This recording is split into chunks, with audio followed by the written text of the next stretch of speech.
Deus nos deu uma missão muito clara, e Ele quer que nós oremos e trabalhemos. Tem uma citação que diz: por milhares de vozes em toda a extensão da terra será dada a advertência. Operar-se-ão prodígios. Quando? Os doentes serão curados. Quando? E sinais e maravilhas seguirão aos crentes. Quando? Leia a primeira frase. Quando você for e trabalhar, então Deus irá com você. Ele diz: ide que eu irei com você. Quando você vai e trabalha, Deus realiza milagres. Não espere Deus fazer milagres para você. Deus me ajude com isso, com o trabalho, com minha saúde. Você precisa ir e trabalhar, então Deus realizará o milagre. Os milagres não são para nos ajudar a ter uma vida confortável. Os milagres são para ajudar a salvar os perdidos. Jesus não falou para Lázaro: acorde para ter mais 3 anos miseráveis, então você morrerá novamente. Ele disse: faça isso para que eles saibam que o Senhor me enviou. A razão dos milagres na vida de Jesus foram para que outros soubessem e fossem salvos. Os milagres são para salvar os perdidos e não para ajudar o fiel a ter uma vida melhor. Cristo deixou o céu para vir e salvar. O Senhor não se satisfaz com o nosso falho e ineficiente esforço. Qualquer coisa que fizermos para salvar almas deveria ser feita com zelo e devoção. Devemos trabalhar com a mesma seriedade que Cristo trabalhou. Devemos colocar intensidade e perseverança. Sim? Eu acredito, igreja, que nós ficamos tão confortáveis e tão egocêntricos que nós nos esquecemos que deveríamos dar frutos. E eu tenho medo que Deus tenha que nos dar o aviso: Jesus está voltando. Se você não der frutos, será cortado. Deixe-me dar-lhes a resposta, por assim dizer. A propósito, existe um verso maravilhoso que você deve conhecer. Toda autoridade foi dada a mim. Ide. Você não espera que eles venham até você. Você vai até eles. Jesus não disse: espere. Quando eles vierem, diga a eles: vá, e se você for, eu estarei com você sempre. Então,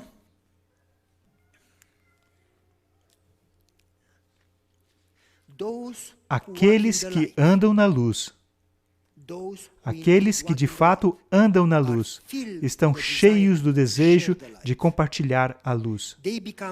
Eles se tornam portadores de luz. O trabalho que os discípulos fizeram, fomos chamados a fazer. Todo cristão deve ser um missionário. O Espírito de Cristo é um espírito missionário. O primeiro impulso de um coração renovado é trazer outros também para o Salvador. Ouçam, amigos. Assim que você usar o que Deus te deu, Deus chamou o anjo Gabriel. Anjo Gabriel, vem aqui. E Gabriel veio até o pai e disse: sim, Senhor, o que queres que eu faça? Você vê o Jimmy? Pela fé, ele usou todos os recursos que eu dei para ele. Não 10%, mas 100%. Ele usou seu tempo, seus dons, tudo para salvar. Ele não é egoísta. Ele não tem amor ao dinheiro ou às coisas. Você vê o Jimmy? Eu quero que você lhe dê muito mais. Você pode confiar mais a ele, pois o Jimmy não é egoísta. O Jimmy vai usar de maneira apropriada. Pode dar-lhe mais, sem limite. Foque nele, abençoe-o, faça milagres. Vocês me entendem? Ou Deus pode falar: você vê aquele cara ou aquele outro? Não dê-lhe mais. Ele é egoísta, vai usar da maneira errada. Essa é a maneira que eu vejo. O problema não é ser rico ou pobre. O problema é ser egoísta ou altruísta. Confiar ou não confiar em Deus. Esse é o ponto principal. Eu vou dar-lhes um exemplo. 13 de março de 1964. Você ouviu a história de Kitty Genovese? Quantos de vocês conhecem a história de Kitty Genovese? Kitty Genovese, dela vem a síndrome Genovese, ou o efeito do espectador. Kitty Genovese foi esfaqueada 102 vezes por um homem. E 37 vizinhos estavam de uma janela olhando enquanto ela estava sendo esfaqueada e gritando por ajuda. E um vizinho abriu a sua janela e gritou: deixa em paz! E o cara correu, o vizinho entrou na casa, o cara voltou e continuou esfaqueando e abusando dela. E cada vizinho, notando que tinha muitos assistindo, pensaram que alguém chamaria a polícia. Mas ninguém chamou a polícia. Essa é a síndrome ou efeito do espectador. Alguém vai fazer alguma coisa, eu não preciso fazer. E ela morreu com 37 pessoas assistindo. E é chamado de síndrome de Genovice, ou efeito do espectador, quando você vê e não faz nada. Deus está cansado de ver a síndrome de Genovice na igreja. Ou o efeito do espectador. Deus espera por frutos. Deus espera que sejamos sensíveis ao que acontece ao nosso redor. Então, como estar pronto? Eu não vou ler as citações porque são muitas. Todos os discípulos verdadeiros nascidos no reino de Deus como um missionário.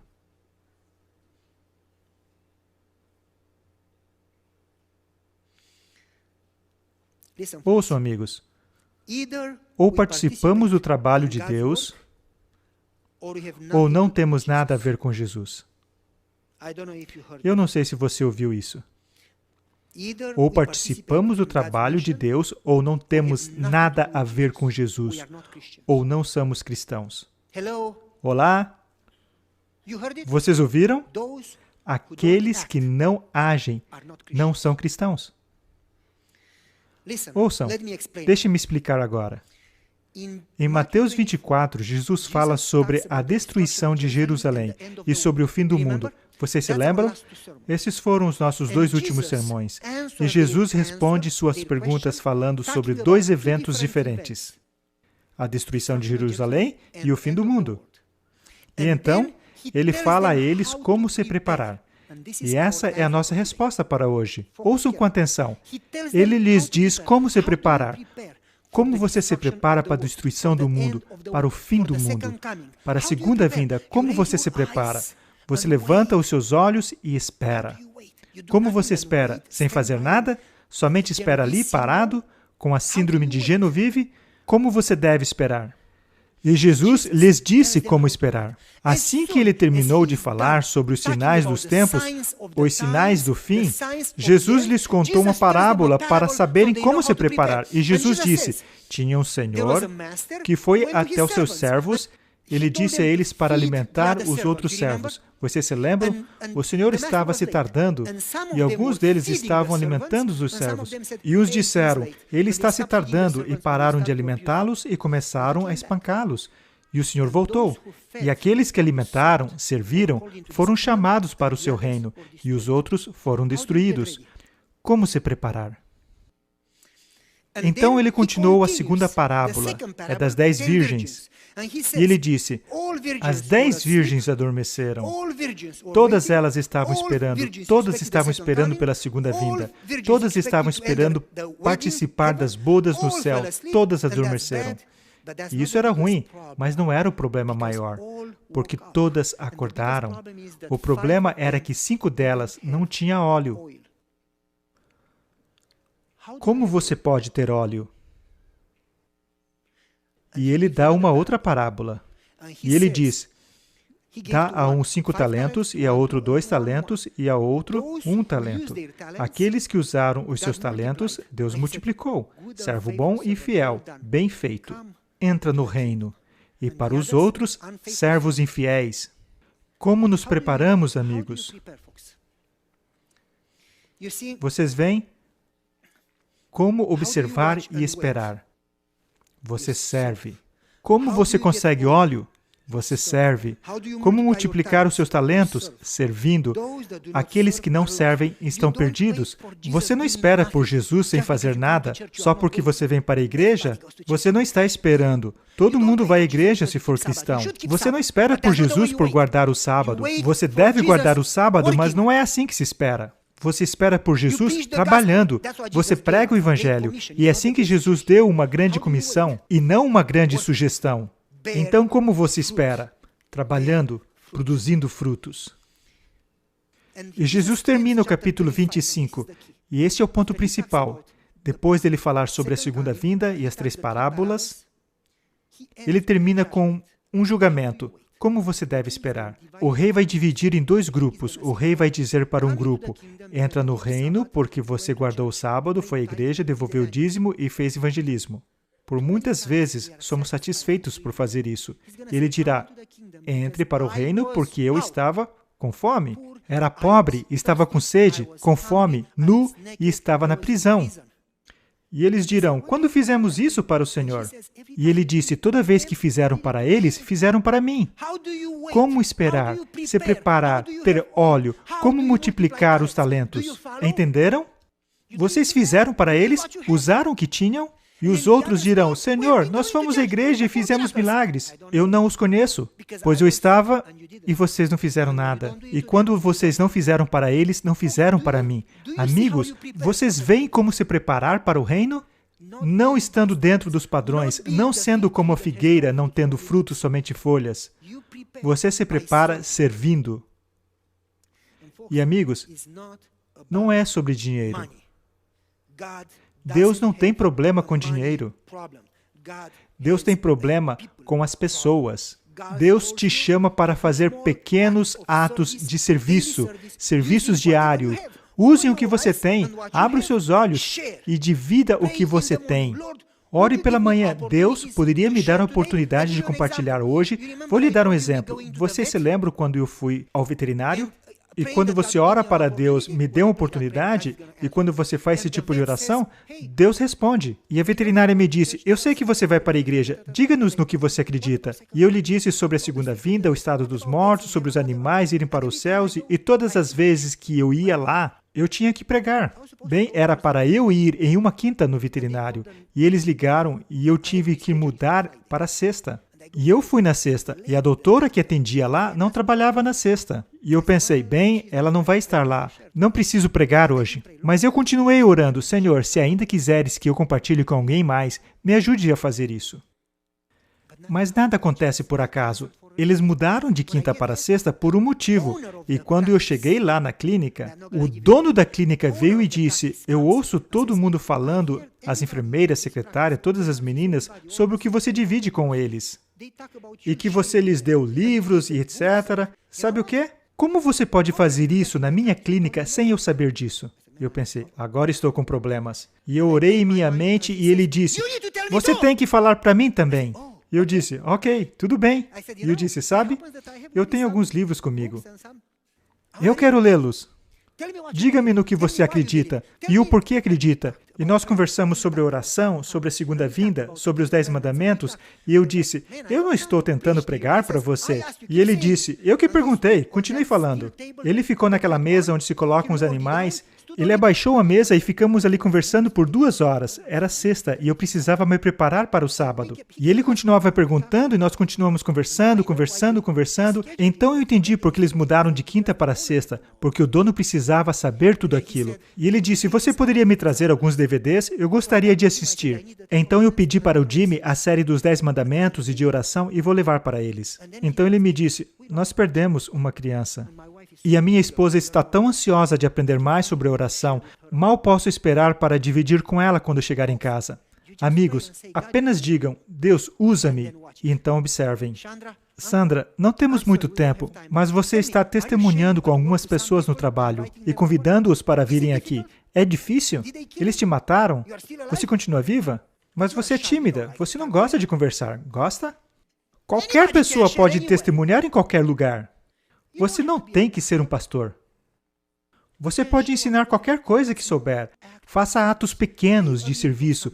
Pague uma refeição para alguém. Você não vai ficar pobre. Pague uma refeição para alguém. Se tiver alguém na fila, deixe passar na sua frente. Faça atos de servir em um mundo egoísta. Use as bênçãos que Deus lhe deu.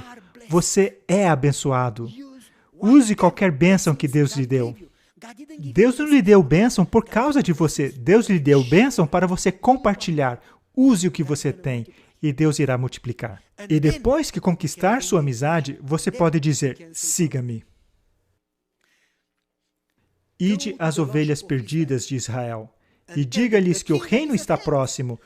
Cure o doente, limpe o leproso, levante o morto, expulse os demônios. De graça recebeste, de graça dai. Deus te chama para servir, para ser uma bênção. Abra os teus olhos, ore por eles e Deus lhe dará oportunidades. Faça mais pequenos atos de servir diariamente. Você será responsável perante Deus de como você usa seus talentos. Ouçam, amigos, eu gostaria de ler alguns parágrafos.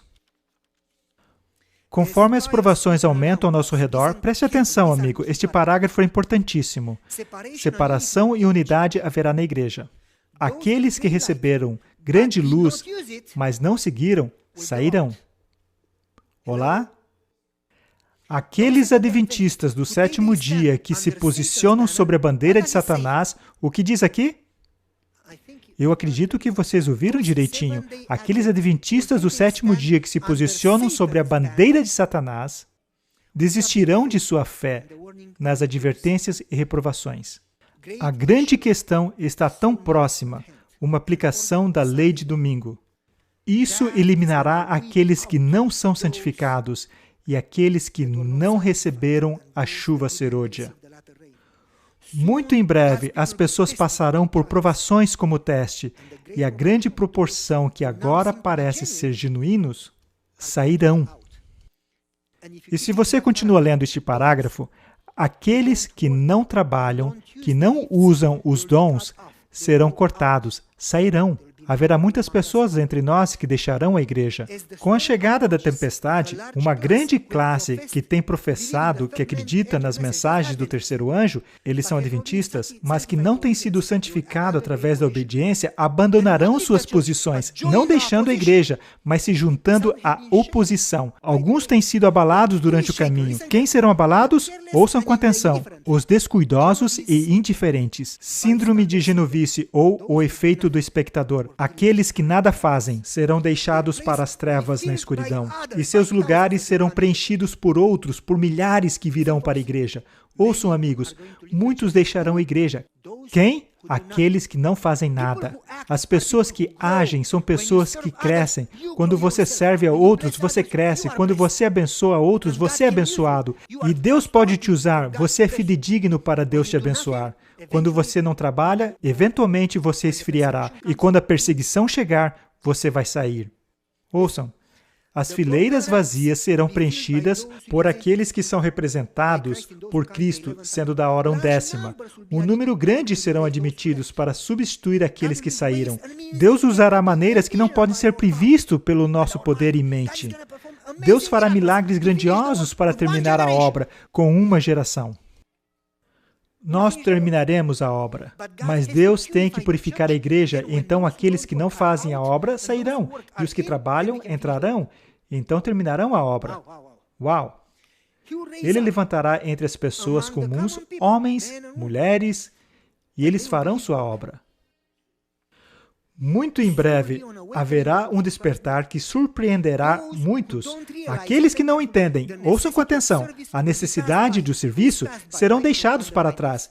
Quem serão deixados para as trevas? Aqueles que não percebem a necessidade do trabalho serão deixados para trás. Amigos, vocês querem que eu repita? Quem será deixado para trás?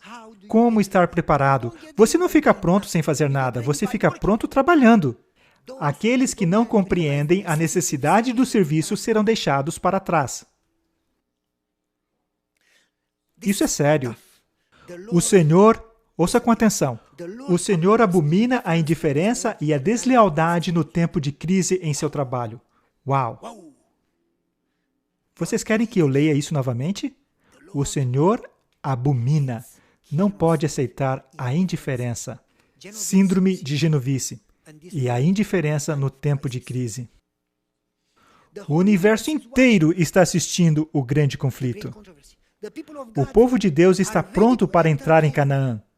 O que pode ser mais importante do que ser leal a Deus? Sua bênção especial acompanham aqueles que trabalham.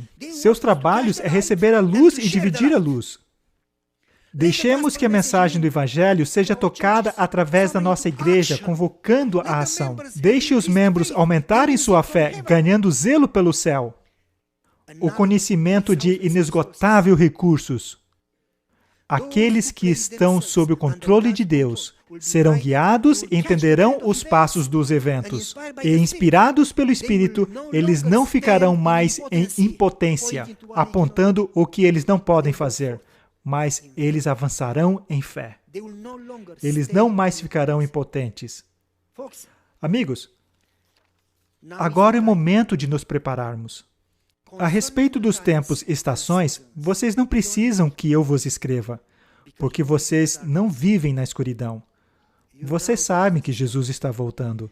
Ouçam, amigos, Jesus disse a eles: essa geração não passará até que essas coisas aconteçam. E aquela geração, por exemplo, Israel, quando não estavam prontos para entrar em Canaã, aquela geração morreu e outra geração entrou.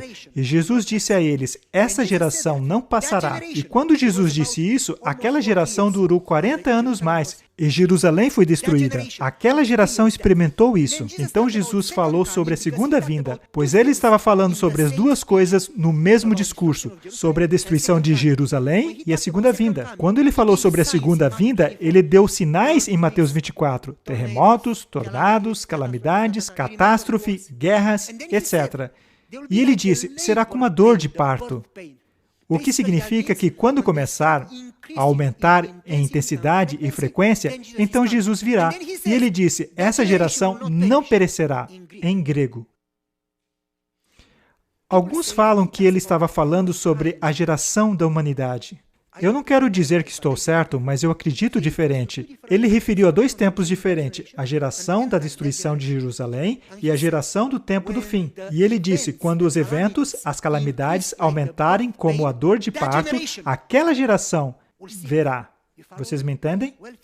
Bem, amigos, sempre haverá terremotos e calamidades, mas desde o meados dos anos 80, os gráficos não crescem lentamente, mas os terremotos, as guerras, os terrorismos, tudo, os gráficos crescem de maneira disparada. De um tornado por ano, você agora tem 500 tornados por ano. De uma queimada por ano, você tem queimadas descontroladas. De um terremoto por ano, vocês têm 400 terremotos por ano. Vocês me entendem? Mais ou menos pelos anos de 1986, de maneira explosiva começou a acontecer tudo, como a dor de parto. Eu não estou colocando datas porque ninguém sabe o dia, somente o Pai sabe. Mas ouçam com atenção. Jesus disse, quando isso acontecer, como a dor de parto, essa geração verá a segunda vinda. Ouçam, amigos, Jesus disse, vocês veem a figueira que tem folhas, vocês sabem que o verão está chegando. Vocês veem os sinais e sabem que o Filho do Homem está vindo. Nós não precisamos saber a data, mas precisamos saber que Jesus está vindo em breve, porque nós vivemos esses sinais. E a nossa geração, você e eu, veremos Jesus. Uma geração significa 30, 40 anos e só. Não haverá outra geração. Nós, em nossos dias, veremos a Jesus. Como estar pronto? Você não fica preparado porque vem à igreja. Você fica pronto quando sai para continuar a missão.